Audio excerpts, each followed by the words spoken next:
Today's gonna be a huge day because I'm pulling the engine and the blown transmission out of this car as one unit, and we're gonna swap it with this one here. Got that one from a salvage auto yard, and it came out of an LS430 with less miles than this one had on it. My goal is to get this engine out, fully refresh all the belts and gaskets and all that kind of stuff, and of course swap the transmission. As it turns out, these transmissions are extremely heavy. And part of the reason why I decided to go ahead and pull the engine and transmission out as one is there's just so many things that we can address. If you take a look at my last video, I kind of point out all the things that I noticed on this engine that I want to address, but also doing this at home, even though I have an engine crane, I don't have a lift, so I can't get the car high enough to drop the transmission, out from underneath the car. But I mean, even to get it out by myself, I had to use the engine crane to pull it out of the back of my Land Cruisers. She's heavy. It really just wouldn't be feasible, I don't think, without a lift to drop just the transmission. Now, of course, I have my factory OEM hood strut here. And the reason why I'm doing that is because these actual OEM ones, these Tokiko ones, they don't hold the hood up anymore. But the problem is that even though I bought new ones, you can see that the hardware is actually built into the strut itself. You can grind it down and pop the clip and get that out, but I just went to the auto parts store and managed to find these, and as you can see, they fit. So I'm gonna go ahead and put one good strut in here so this hood doesn't fall on my head and crush me, because it's actually super heavy. And just like that, swapped out. So if you need the little hardware pack for your hood strut, just got it from the auto parts store. It's only $6. They only had one, so I had to just leave the other OEM one, but it's at least doing its job. All right, let's get started on the good stuff now.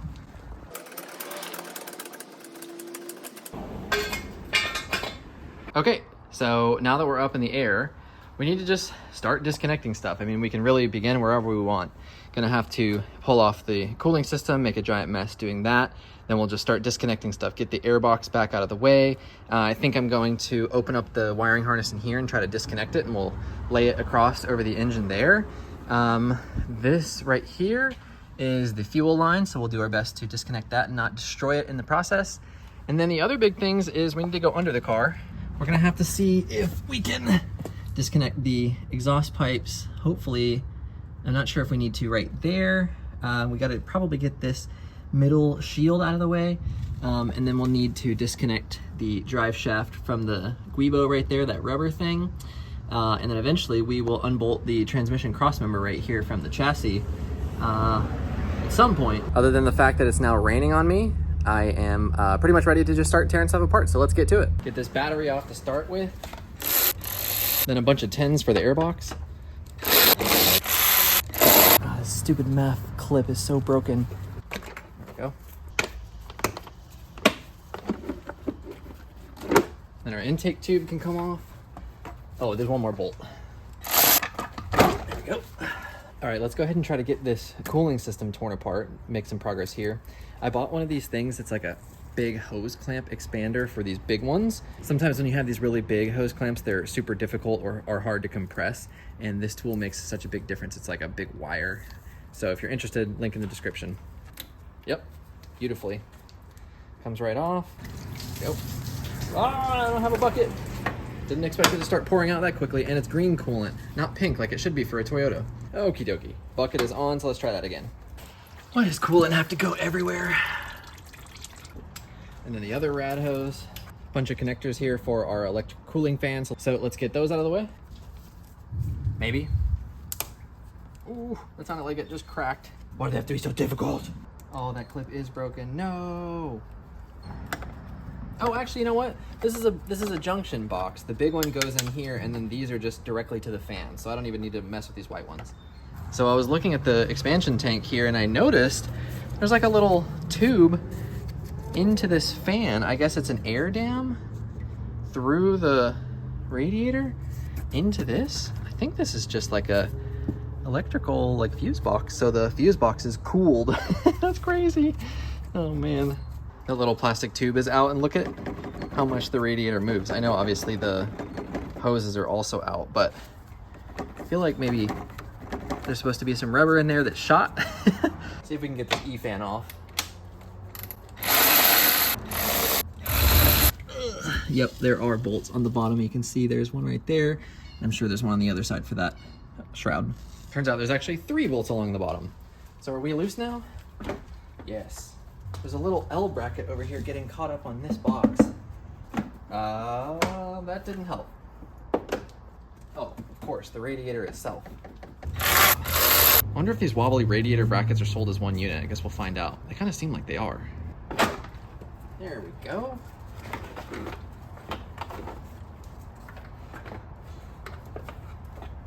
Electric fan shroud is out. And then it looks like our radiator is just chilling down there. I can just lift it up, but I gotta get those transmission lines off and they will probably leak. Those transmission cooler lines just came right off, small little clips, and now our radiator should be free. Sure enough, there we go. And Florida has decided that was enough for today, unfortunately.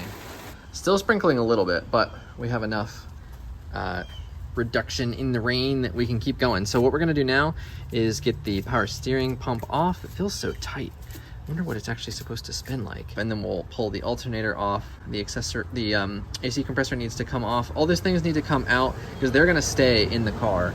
Alternator I could technically take all the way out. Power steering pump I'm just gonna kind of leave off to the side and maybe find a way to tie it up. And then I was looking at what else we need to do. We need to disconnect those two coolant hoses, disconnect the wiring harness and the fuel line, and that's, unless I'm forgetting something major, that's about everything we have to worry about up top.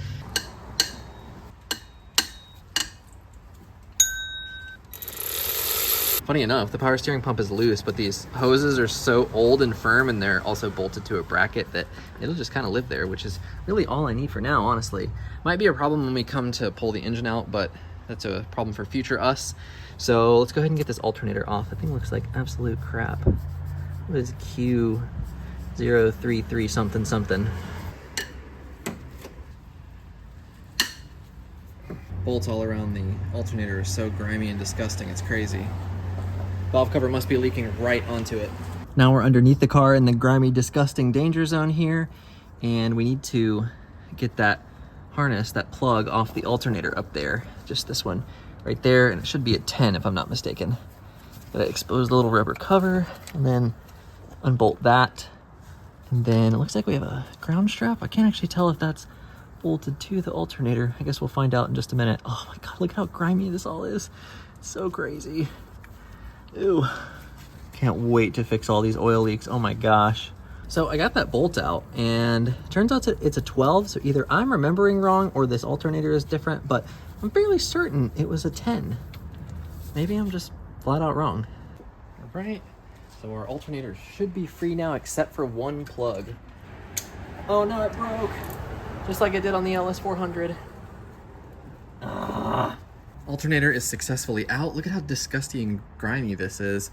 I was wondering if this was maybe like a Denso reman because it's got like that kind of red hue on the sticker, but I don't think they ever come with this.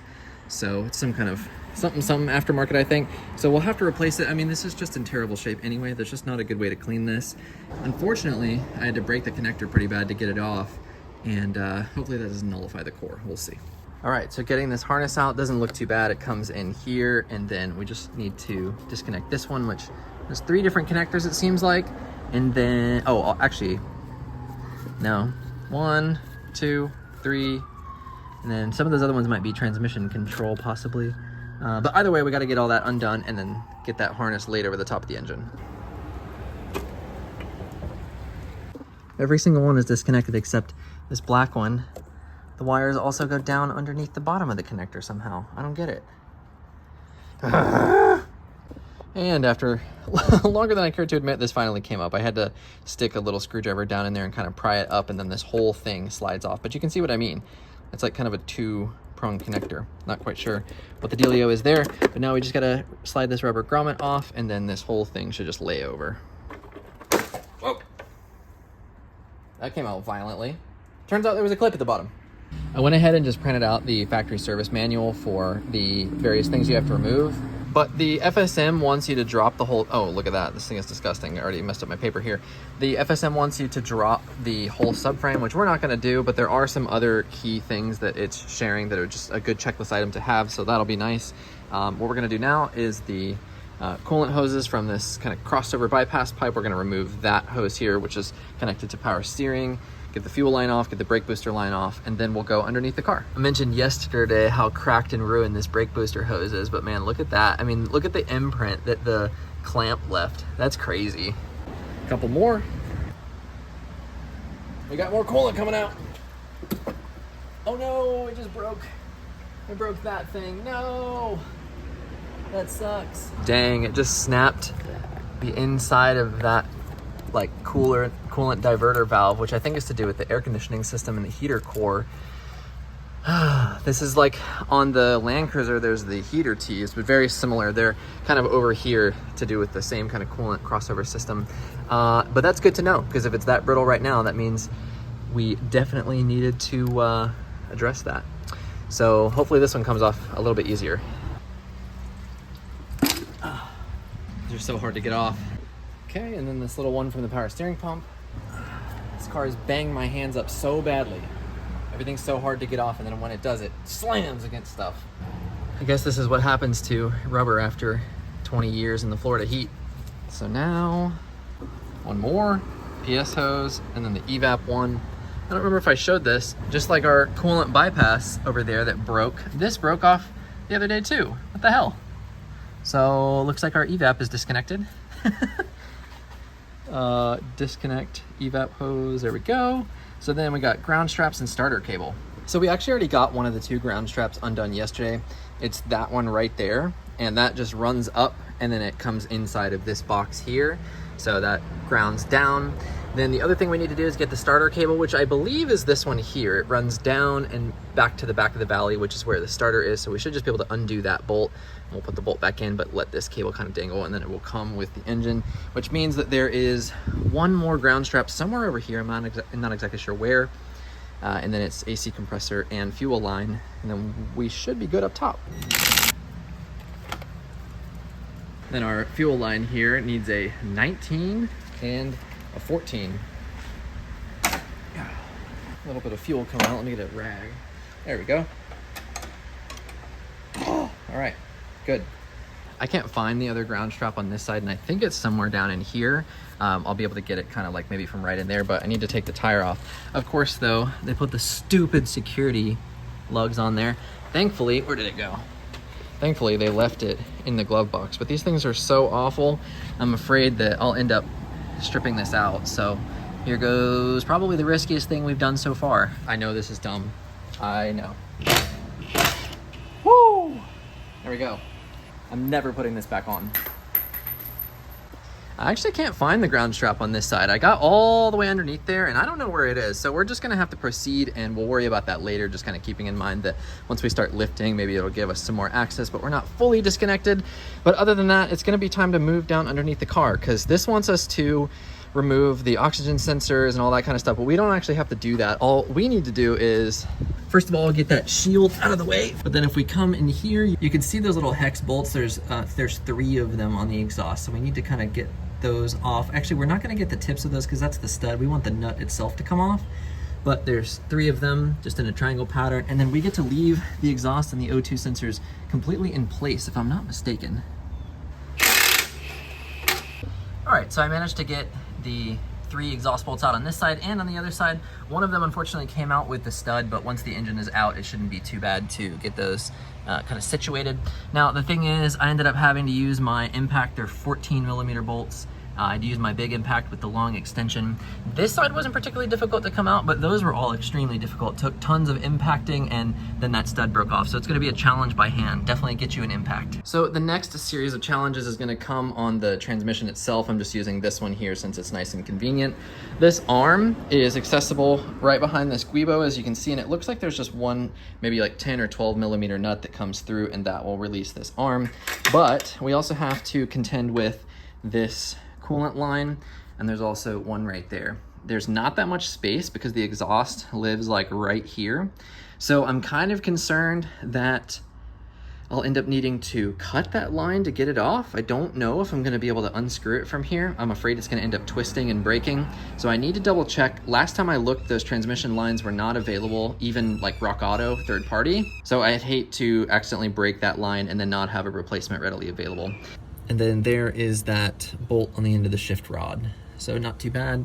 Then the guibo, we gotta get the drive shaft off of the end of the transmission mounts, and we are very nearly home free. Bad news, boys. We hit our first major snag here. You can see that transmission cooler line is twisting. The problem is that these lines are not available from Toyota. They don't appear to be available on Rock Auto either. They're fully discontinued. Bad news bears. In my haste over the last 2 days working on this thing, I actually realized we don't have to bother with pulling the transmission lines off. So yesterday when I accidentally twisted that hose, I probably caused myself more headache than I really needed to. And if we think about why that is, these are the two transmission lines that run all the way from the transmission up through here. And we're gonna pull that out with the engine. So I could technically get the rubber hoses off there to give us a bit more space, but we're gonna pull that all the way out with everything else, so I don't have to worry about that. Looking back at our new transmission here, you can see that they definitely struggled to get that fitting off even on this one here. There's a bunch of marks from some wrenches and stuff. So those must be on there really tight. I did manage to find one of the two transmission hard lines, but only one of them seems to be available, and possibly not even that one. I haven't gotten confirmation yet, so that could potentially be a major hang-up for us. All right, now I'm gonna try to get the drive shaft bolts off. We're going for those black ones, the ones that disconnect the shaft from the little Weebo right there. Looks like it's 17 on both sides. Okay, we're in park now. There we go. Those actually aren't that tight. All right, one of the bolts out. There's a bolt, washer, and a nut. So we just gotta do that 3 more times. That's actually not that bad. Next up, let's try to get this AC compressor unbolted. Looks like we have one bolt there. I already disconnected 2 of the connectors that are right there on the top, but it seems like there's one more down underneath it. There's a green wire that runs around, and we don't want that to get pinched because this is part of the engine harness, and the compressor is gonna stay in the car so we don't open up the AC system. So that would get snagged. We gotta figure that out. Actually, that wire is, this one right here is the one in question, and that goes past the compressor, and then looks like it plugs into the side of the rack right here. That's where it is. It's covered in grime, so it doesn't look like a connector, but that goes into the side of the steering rack. So that's interesting. There must be something to do with like pressures and I don't know. So we'll just have to undo that and kind of pull it up, get it out of the way. All right, so here's the full length of that cable. There's one of those little plastic connectors that have to come out right here. You just squeeze the sides in and that pulls through. And then it looks like there used to be a clip here at some point, but somebody duct taped or like electrical taped over it. But this is just the connector, like I mentioned, that looked like it went in the power steering. So we'll lay that just across there and that can chill. Now let's just unbolt the compressor and let that chill where it may. Ooh, throwing oil everywhere. One bolt for the AC compressor, absolutely covered in goo, just like everything under the engine. Once again, this little impact wobble socket is saving the day. Oh yeah, I can get right to it with that now. For record's sake, the long bolt goes up top. Now that we got those 2 AC bolts out from the lower portion, our last one should be this one right here. And then we should just be hanging by this little clip, which we can kind of just lift out and over, and then our compressor should be free. Turns out it helps if you get all the bolts out. Now we are loose down here. There's one more, this one here, all the way in the back, which I was able to get to with my crazy combination of extension, wobble socket, and my 14. I did go ahead and take this little thing off too, which was right underneath the other bolt. I think this one here, but it wasn't actually necessary to pull this thing off. It is disgustingly grimy though, so we'll clean that up for sure. All right, so now that our compressor's undone, we have a lot more space, except I'm noticing that when we kind of pull the engine out, that filter is gonna hit the compressor. So I'm gonna go ahead and pull the filter off and go ahead and drain the oil, and then also probably drain the transmission fluid as well, just to keep everything as dry as possible. We're gonna still be spilling coolant and stuff, but that's okay. Gotta do what we gotta do. Let's get up in here and get these engine mount bolts out of the way. Turns out it's actually a nut, not a bolt. All right, so then I got my jack holding the transmission because I'm about to undo this cross member here. Okay, let's just come right out. There it is. I think it's about time to kick this party into high gear and bring out the big guns. I would say with nearly a 100% certainty, there's something I've forgotten to disconnect and something we're gonna get snagged on, but we are definitely loose, and I think I'm ready to hook up our chains to the 2 hooks, see where we get.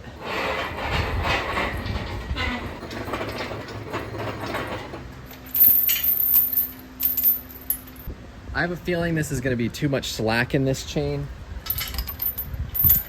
Oh, and it came off. But let's see where we're at. Ooh, those hooks are already bending in. What the heck? Well, one thing's for certain, we're definitely free. Those hooks should not be twisting like that, I don't feel like. They like most definitely are tweaking in. Huh. I mean, look at that though. We are loose, party people. I mean, I don't think it's a problem because it literally shows it right here in the FSM. Remove engine and transmission assembly, attach the engine chain hoist to the engine hangers and hold the engine tightly. So maybe these have just never been used, so they're tweaking a little bit. Let's keep going.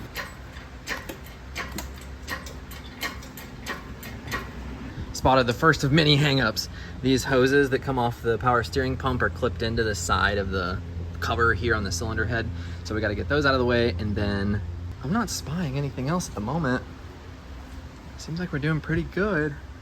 Are we out? Are we clear of the engine mounts? Oh yeah, the engine mounts, you can see just barely the end of the thread is sticking up out of the subframe, which is great. I've been struggling with a tight spot that I thought was related to the oil filter housing, but it turns out there are 2 bolts in a cross member that I'll show you. They're in that silver thing right there that bolts to the bottom of the bell housing. And once I pop those loose, we now have more movement on everything. I can actually move the transmission side to side, and I did manage to just use a pry bar to pop the drive shaft out of the back of the transmission. So there must be like a little kind of spreader joint in the back of the drive shaft somewhere. So we should be cooking with gas now. Let's see if with that cross member bolt out, those 2 that I showed you, if we have more movement. Oh yeah, big time, big time. Can we come back at all?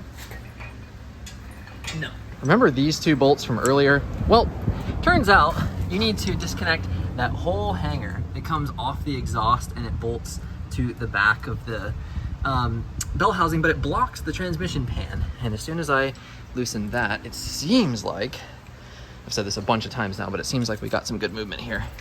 Let's try this again. Come on, baby.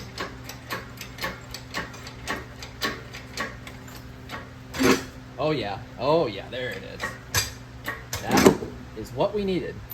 Seems like we have a hose pushing up on the cowl right there and right there. So maybe what we need to do is lower the engine crane, lower the transmission jack, so we kind of do like this number. But I mean, look at it. We're like further than we've ever been. So cool. Definitely fully hanging, that's for sure. So what are we hung up on? No. In my vigor, I was pushing on this connector and just broke the throttle body connector. That sucks. So we got 2 more things holding us up. One of them is that ground strap. You can see that 45-degree kind of black wire going to that bolt. So we'll get that off. And then the other one, which I'm not sure how we're gonna solve at the moment, is the engine mount nut or like thread. You can see down at the bottom there, that big black bulb. It's getting hung up on the rack. So we might have to find a way to undo that engine mount, which I'm not sure how exactly to do from here. So those are our 2 problems right now. Oh, that ground strap was what was holding us up. Where now that that engine mount just flopped right over the top of the what do you call it? Steering rack. Woo! Hell yeah. Doing what I can to protect that AC condenser. I wonder if that'll work, if I can just jack it up and the crank pulley will just slide up. Because what we need is more articulation. We're not gonna be able to get it out unless we like can somehow do this number. That looks sturdy. We are so close at this point. My little fence post crankshaft pulley protector is working, but the oil filter housing is so nearly touching, and I really don't want to break that. So I wonder if I can just take the oil filter housing off now. But that's out. It's unfortunate it has to dangle like this. I think we're almost there. Oil filter housing is no longer an issue. Our crank is being blocked from the AC condenser by our piece of wood.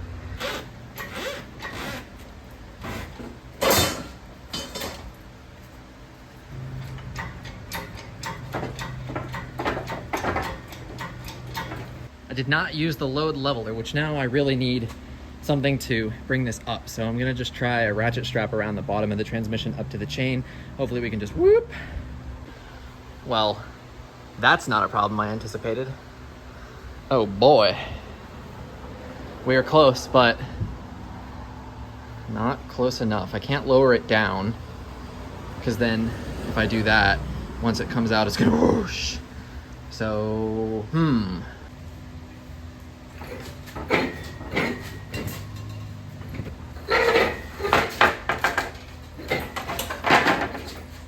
Oh, finally. Wow. It's finally free. That's a big beast. Look at that. Holy crap. Holy crap, I am exhausted. Well, there we have it. On the ground, out of the car, and look at how easy everything is to access. Oh. Yeah, it took 8 hours to get to this point, but we're here nonetheless. I am not gonna lie, that was an absolutely mammoth amount of work. I'm beat, exhausted. You can see how red and overheated I am. So that's where we're gonna end today's video. Next time, we are going to get this thing on an engine stand, get that transmission off, and we're going to start firing the parts cannon. It's going to be raining Toyota OEM parts, and I couldn't be more excited. These last couple LS430 videos have done extremely well, and I'm so stoked to have all of you guys here that are new.